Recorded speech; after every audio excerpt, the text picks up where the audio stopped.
اوكي، نبدا ببراند اويرنس. واحنا قلنا هنشوف ايه المصطلحات المرتبطه بكلمه براند ونتكلم فيها. ففي حاجه اسمها براند اويرنس، اول حاجه، او الوعي او الادراك بالبراند. انه العميل يكون aware of this brand، مدرك لهذا البراند، انه اولا يكون عارف ان هو موجود في الماركت، في السوق. ما انا لو ما اعرفش ان هو موجود في السوق، طب ما انا هشتريه ازاي؟ الحاجه الثانيه ان هو يكون عارف ايه الفيتشرز، المواصفات، الفانكشنز، الوظائف، البنفيتس، يعني ايه الفوائد او المنافع اللي هحصل عليها لما اشتري البراند ده دونا عن الاخرين. ما هو خلينا نبقى متفقين ان في حاجه اسمها alternatives، بدايل، في other brands بيقدموا نفس الفوائد مثلا، بس اكيد في اختلافات جوهريه.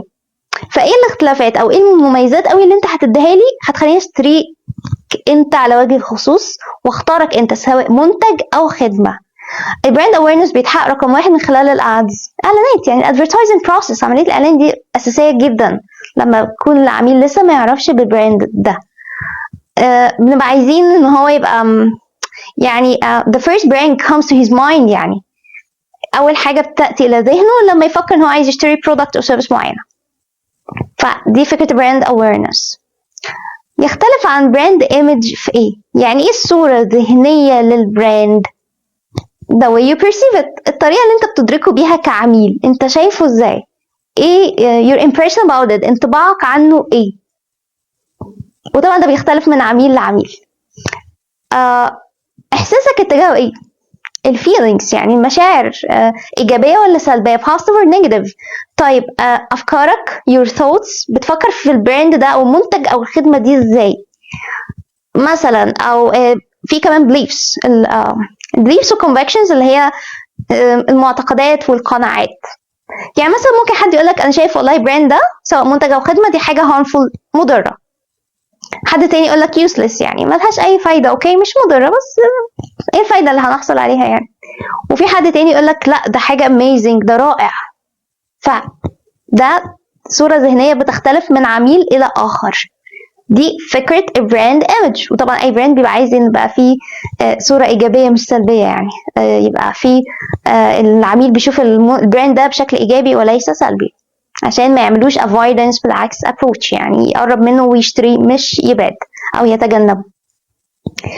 طيب ده بقى يختلف عن براند associations في ايه؟ فكره براند associations يعني اي حاجه linked to this brand، اي حاجه مرتبطه بالبراند ده بتفكرك بيه او بتحسسك ان دي حاجه مرتبطه بالبراند ده.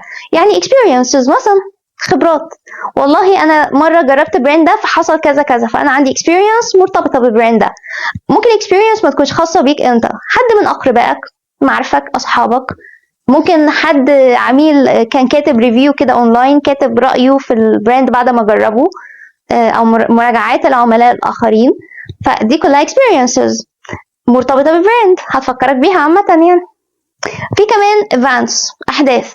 مش ده براند اللي بيعمل حدث رياضي كل فتره مثلا، حدث رياضي معين، او بيعمل حدث اجتماعي معين او ثقافي معين، وبرده مرتبط بفكره الثوتس، ونفس الحكايه برده الفيلينجز، المشاعر.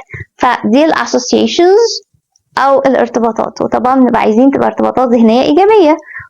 anyway بيحاولوا مثلا يعملوا events ايجابيه، حاجات تبقى ممتعة للعملاء يربطوها دايما بالبراند، فيبقى عندهم تفضيل للبراند ده مقارنة بالبراندز الأخرى. دي فكرة براند associations. اوكي، أمال يعني ايه براند يعني recognition، أو ان انت to recognize it. براند recognition ان انت تقدر to recognize أو identify براند ده، يعني من خلال cues معينة، سواء visual or auditory، يعني من خلال اشارات معينه سواء بصريه او سمعيه، انا اقدر اميز البراند ده. يعني مثلا شفت لوجو معين، شعار ابتدى اللوجو اللي هو العلامه التجاريه او العلامه بتاعه البراند، ممكن يبقى صوره، ممكن يكون اسم مثلا name، initials، يعني او حروف معينه اوليه او اولانيه من اسم معين، فاقدر اقول هو ده البراند انا عارفاه، ده اللوجو بتاع البراند. او سلوجان، السلوجان هو الشورت فريز كده او شورت مسج، رساله قصيره بيتم ارسالها للعميل من خلال جمله قصيره، تبقى طبعا حاجه ايجابيه، جمله يعني مثلا this brand will make your day، يعني هيخليك سعيد قوي في يومك، will make you very happy، هيخليك سعيد جدا. فدي مسج انا بوصلها لك، ان انت ما تشتري براند ده هتكون سعيد جدا، يومك هيبقى رائع. فلما هشوف الشعار ده او السلوجان ده، اوكي هعرف ان ده براند ده.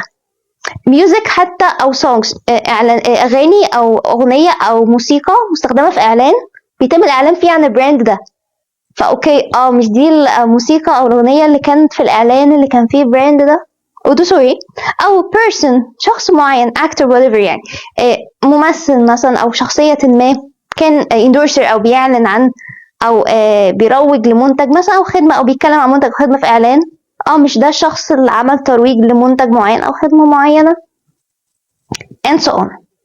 ف دي فكره البراند recognition.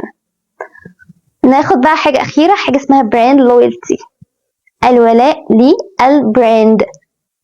عندك فكره البريفرنسز، التفضيلات، يعني العميل عنده ولاء لويال لبراند معين، نوع من انواع الكوميتمنت، يعني الكوميتمنت او الالتزام، الاوبليجيشن، اللي هو ايه، انا هفضل ستيك للبراند، انا هفضل دايما مرتبط بالبراند ده، هو ده البراند اللي بشتريه دايما.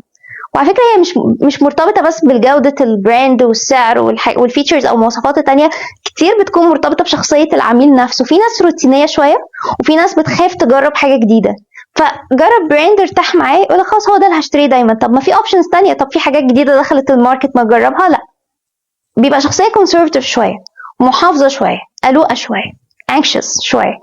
في شخص تاني بيبقى لا، عنده جرأة اكتر شويه، فده بيبقى عنده سعادة ان هو يجرب حاجه جديده، هو ادفنتشرز شويه. ممكن يبقى عنده يبقى في يعني بورد شويه، يبقى حاسس بالملل لو فضل يشتري نفس البراند، فما يحبش يبقى لويال لبراند معين. لا، يقول لك مثلا البراند ده اوكي انا كنت بشتريه دايما، بس في براند تاني عليه اوفر حلو، طب واي نوت ان انا اشتريه، يعني ما اشتريه ده عليه اوفر مثلا، او البراند ده نازل منه تشكيله جديده، طب لا انا عايز التاني. فبرضه مرتبطه شويه بشخصيه العميل. دي فكره البراند لويالتي. بس طبعا اي براند بيبقى هدفه انه يخلي العميل عنده ولاء عشان يبقى frequent buyer، يعني يشتري بشكل متكرر للبراند ده.